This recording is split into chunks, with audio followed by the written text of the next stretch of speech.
Consider these 10 new signings for your FPL Game Week 1 teams. Welcome to the Gianni Batici YouTube channel. Hope you guys are good and you're enjoying pre-season so far. In today's show, we're going to look at 15 signings, 10 of which I really like for FPL, 5 of which I'm not so hot on.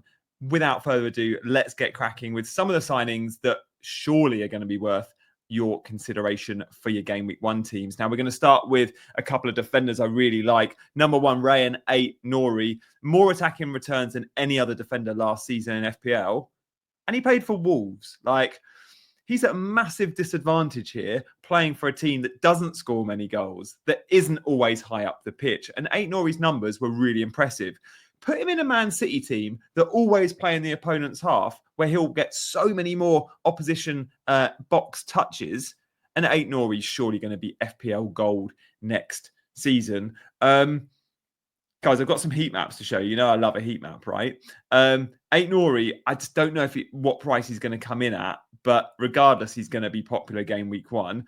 In the Club World Cup, we've seen Man City play with the back 4 and we've seen them play with the back 5. When they played with the back 4, Ait-Nouri here, still super high. We can see Matheus Nunes on the right, Ait-Nouri on the left. They're effectively midfielders. They are as advanced as a Bernardo Silva, who's playing as a number 8, for example. Now, Ait-Nouri speaks French. He's Algerian.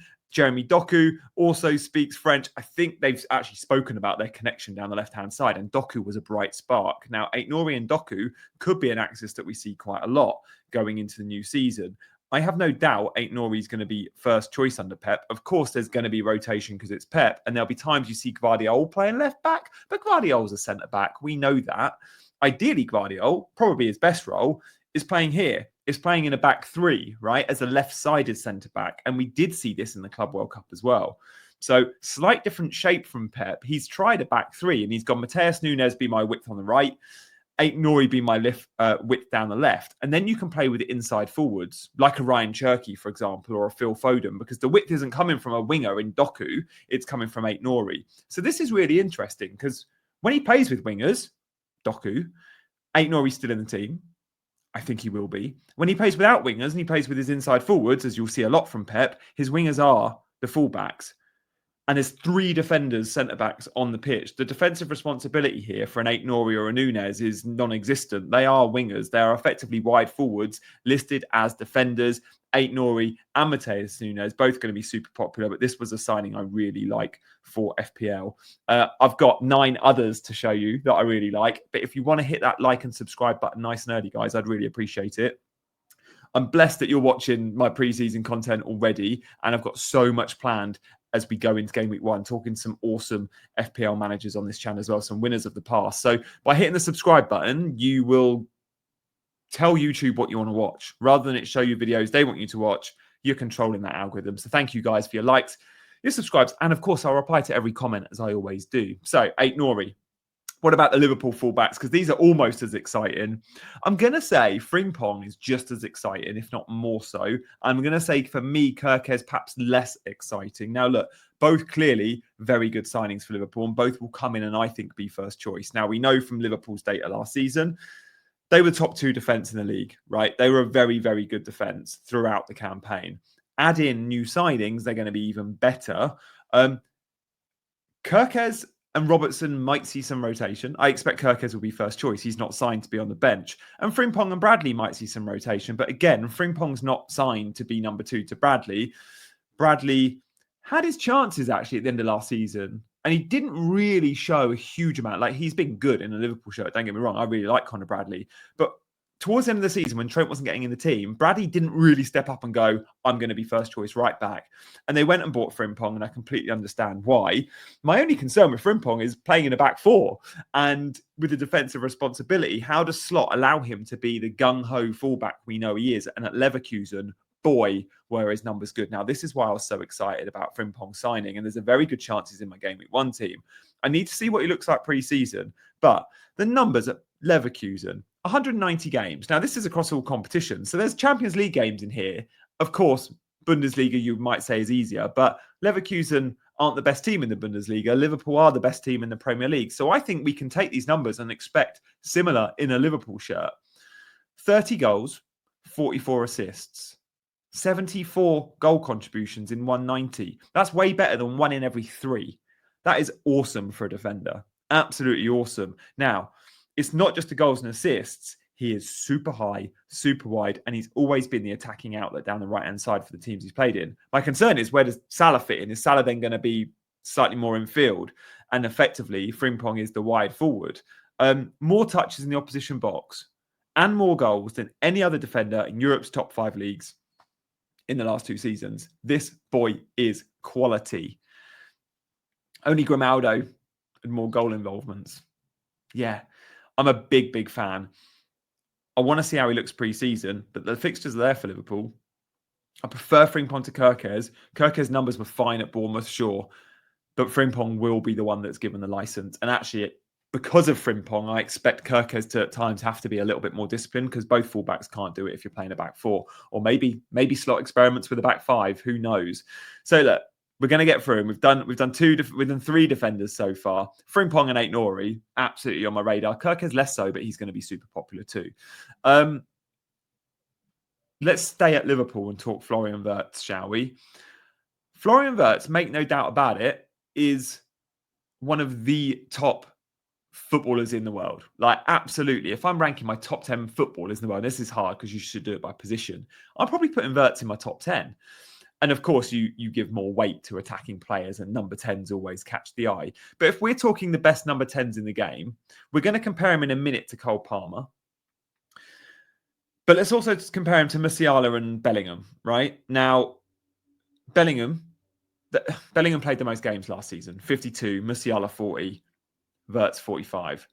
Bellingham 14 goals, Musiala 18, Wirtz 16. Assists, Wirtz out on top. Key passes, Wirtz joint top. Successful dribbles, Wirtz on top. He's playing for the weakest team here, right? Bayern Munich and Real Madrid, they're right at the top of their leagues. They're winning trophies. They're competing on all fronts. Leverkusen weren't always doing that, certainly last season. Florian Wirtz is an output machine. Put him in a Liverpool team with better players around him, he's going to be even better. I'm super excited for him to join the Premier League. I'm super excited to be able to pick him in FPL. And there's going to be a big dilemma, because I don't think many are going to be able to afford Wirtz and Salah and the other premiums they want. There'll be some that go without Salah because Wirtz is such a tempter for them. I can't say I'm going to be going without Salah, which means I probably don't own Wirtz game week 1. But let's see where I'm at. And again, let's see more in pre-season. But I'm so excited for Wirtz. He's going to be an output monster, and he's a great addition to the game. Probably my favourite number 10 in world football. I rank him above Bellingham, Musiala, and I rank him above Cole Palmer as well. We're going to look at Cole Palmer here. This is only from last season, and the stats I just showed you from last season, you could argue that wasn't even his best season, right? Wirtz has had better seasons. Wirtz here in the golden colour and Cole Palmer in the blue. Now, this is that they're both clearly in the upper echelons, the top percentiles of all these brackets when comparing to other attacking midfielders and wingers, right? They're always in the 70, 80 percentile. But where is Wirtz better than Palmer? We can see the carries, the dribbles, considerably better. He gets teams higher up the pitch. Penalty area touches, slightly higher. Goal contributions, again, Wirtz is slightly higher. In terms of shots and expected goals, though, Palmer edges it. But then in terms of creativity, very, very similar. But then you look at the dribbles and the final third touches, and Wirtz wins out. There's little to split them. Obviously, Cole Palmer has penalties. Palmer took a lot of penalties last season for Chelsea. So when you see goal tallies, obviously he's going to be higher. I expect Palmer, of course, you're going to be paying more for him anyway. So you're probably not comparing apples with apples here anyway. But really interesting. Wirtz arguably has equally, if not slightly better numbers than Palmer. Definitely without penalties, the better numbers. And again, we're comparing him to the very best creative players in world football here. And he's about to join a better team with Mo Salah to feed. Yeah, the assists are going to go up. Matheus Cunha. Again, I'm talking only players that I like at the start. I'll get to the signings that I don't like as much. And you might see this stat and go, oh, Gianni doesn't like the Cunha signing. I do. I'm just giving you the negative on Cunha first. He was the top walker in the Premier League. Pinch of salt. You expect your centre-backs to walk quite a lot. Van Dijk, Murillo, Konza, all in the top 4. And then Aina, a fullback, in the top 5. Matheus Cunha is the only attacking player in the top 5, and he was walking 76%, 77% of the time last season. He is a luxury. Are Man United in a position when they can carry luxury players? Yes, if his output's good enough. If he's getting me 15 goals and 10 assists, he can walk as much as he likes.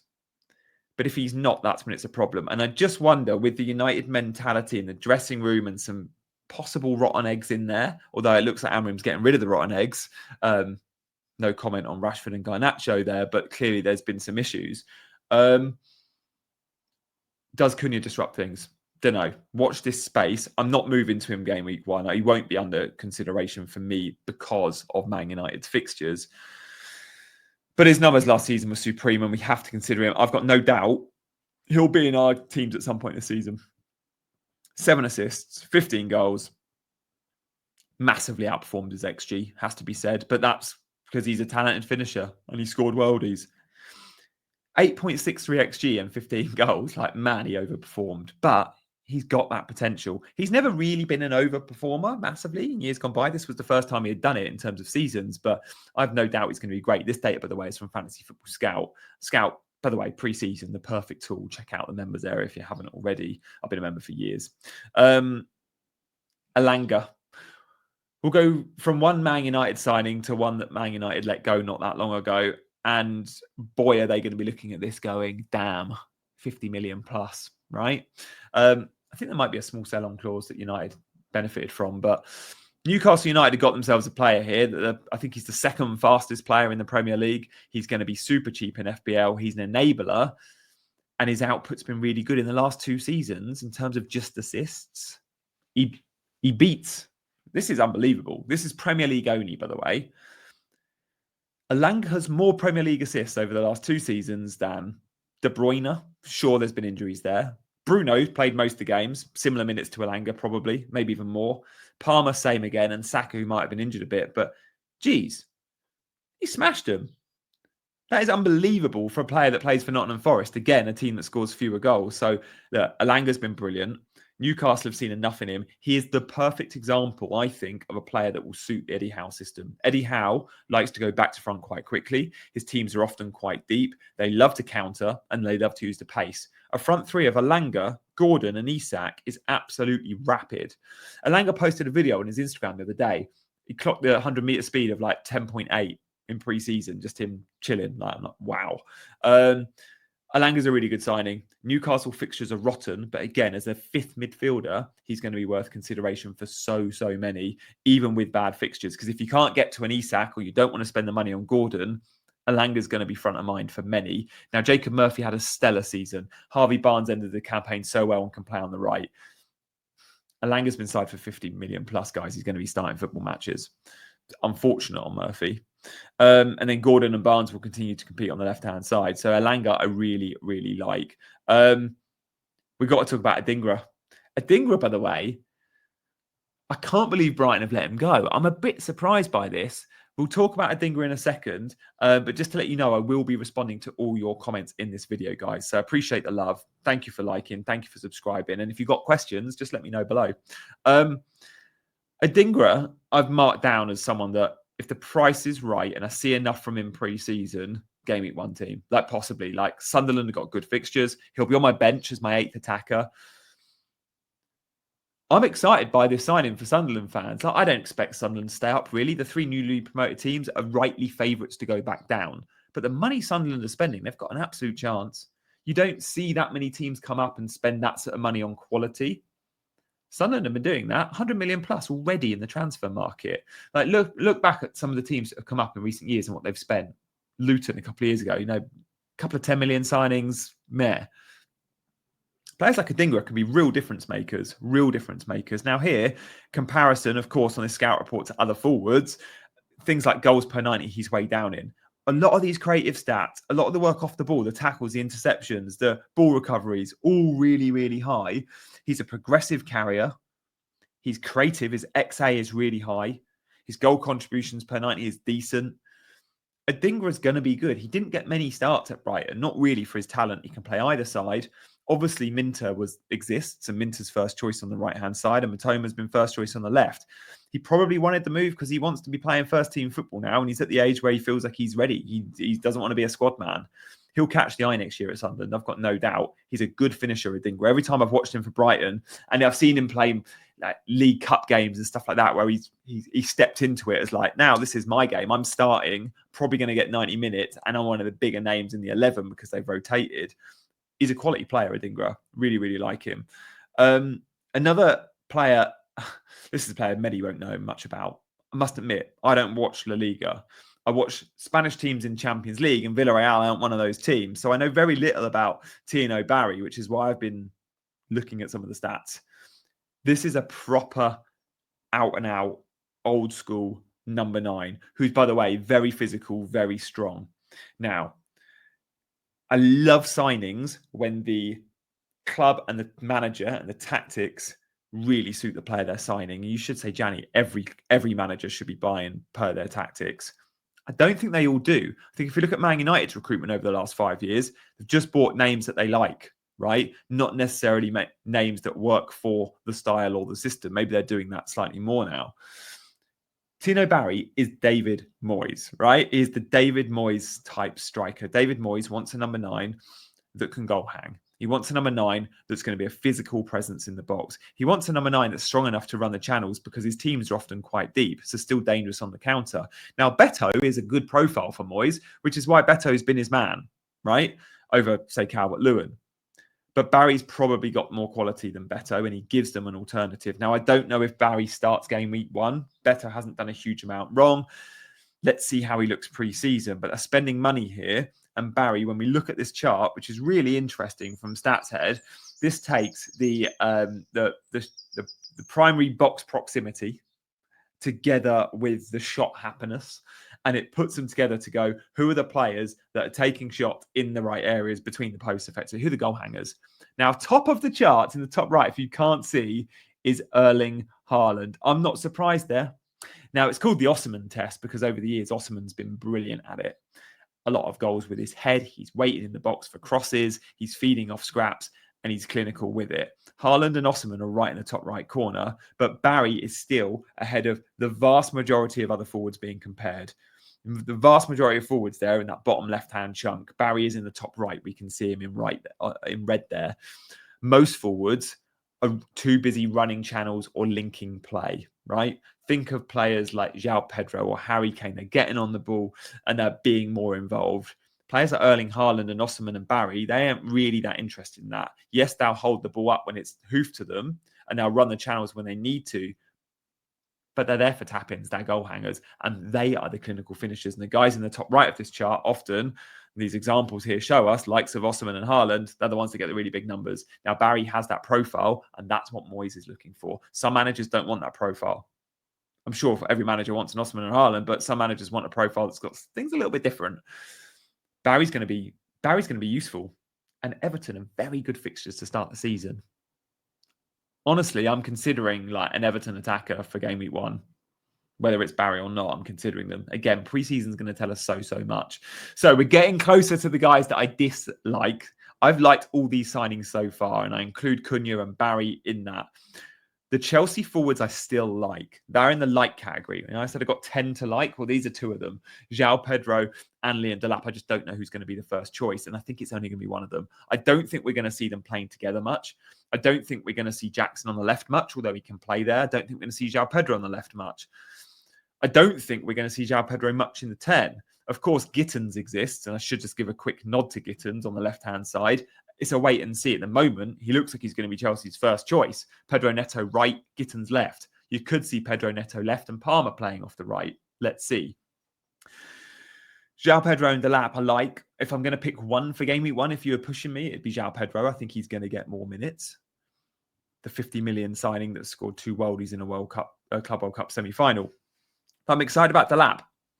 I don't know if Nico Jackson's going to be around. These 2 might be enough, although I'm sure Maresca would love all 3. Delap and Jackson have similar profiles, right? They're physical. They'll cause defenders nightmares. They'll play on the last man. They'll like the final ball and the running behind. Joao Pedro will come and link play more. he will eat up similar positions at times to Cole Palmer, and you'll be like, move out my space. I'm interested to see the link up between Palmer and Joao Pedro, because I feel like Palmer and Delap, just like Palmer and Jackson, will be a better duo. But again, let's watch this space. Again, I think too much risk for game week 1 with these guys. Players I dislike. Not dislike, that's really unfair. I don't dislike these players at all. Players I'm not so keen on for FPL come game week 1. Those 10 players on my watch list for game week 1, pretty much. Probably not Cunha, maybe not the Chelsea 9s, but maybe.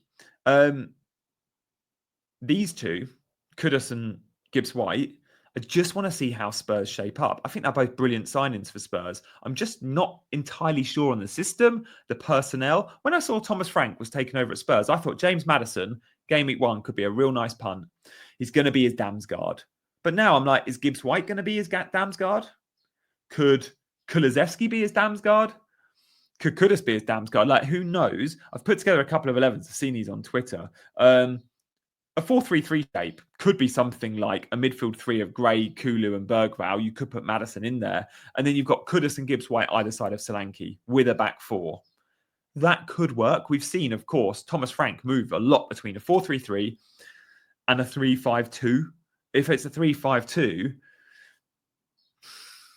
this hasn't got Kulusevski or Maddison in, but where do they all fit? You can't get Kulu, Maddison, Gibbs-White and Kudus in the same 11. And that four of Spurs' creators, like 4 of Spurs' best players, I would argue.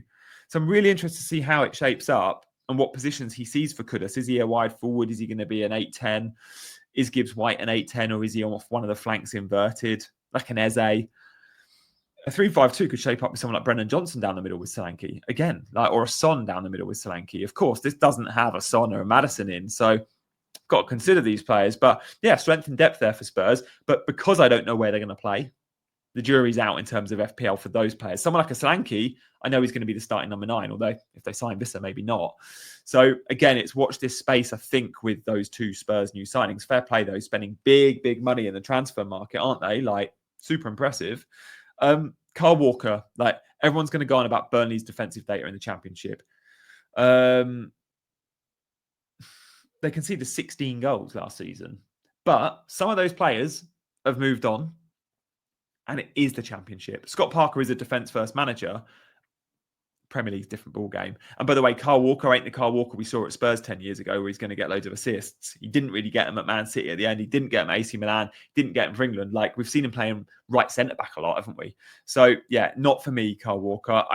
Unless he's, at 4 million, you would, but 4.5, no, not for me. Madueke, again, like 50 million plus for a bench player. He could start on the left-hand side instead of Martinelli. I can't see it. I think Martinelli's the better player on the left-hand side. Madueke's best position's on the right. He's back up for Saka. Interesting buy, knowing it was so much. For me, a swerve in FPL, no matter the price. And then we've got Ryan Cherki. Now, this is interesting because so many will be excited about this. Now, Cherki, of course, is signed for Man City. Pep Roulette's a thing. He can play anywhere. He's played number 9. He's played right mid. He's played a lot in attacking midfielder. Second striker. He's played on both flanks. This is a super talented footballer. At times, I refer to him sometimes as a bit of a YouTube footballer. Like, you've probably seen all his viral clips. He is amazing. There's talent there. Is he a Pep player? No. Is he a maverick? Yes. Does Pep want a bit of a maverick? Maybe. But he coached it out of Jack Grealish years ago. I don't want him to coach it out of Cherki. And maybe he doesn't. Maybe he wants to change his tactics a bit, Pep, and have a wild card. I see him as a dynamic player off the bench and starting some games. I don't know if I can say, I don't think we'll be at any point this season where we're saying Cherki is nailed. I think there's 3 or 4 players at Man City we can class as nailed, and Cherki ain't going to be one of them, is he? The numbers are good. Of course they are. And at Lyon, he was great. 67. Look at his goals from attacking midfield. 19 goals from 67 and 11 assists. He's pretty much getting a goal involvement every other game. As a right winger, he's getting more than a goal involvement every game. It's good. It's good, but it's Pep. So I don't think we can go there. Guys, slightly longer video today. Hope you enjoyed it. Thank you for hitting the like button. Thank you for hitting the subscribe button. And as I mentioned, tons of preseason content planned. Hit the notification bell so you know when I'm going live, but you're going to get like 5-6 videos a week from me, which I'm super, super pumped about. Thanks for watching, and I'll see you next time. Bye-bye.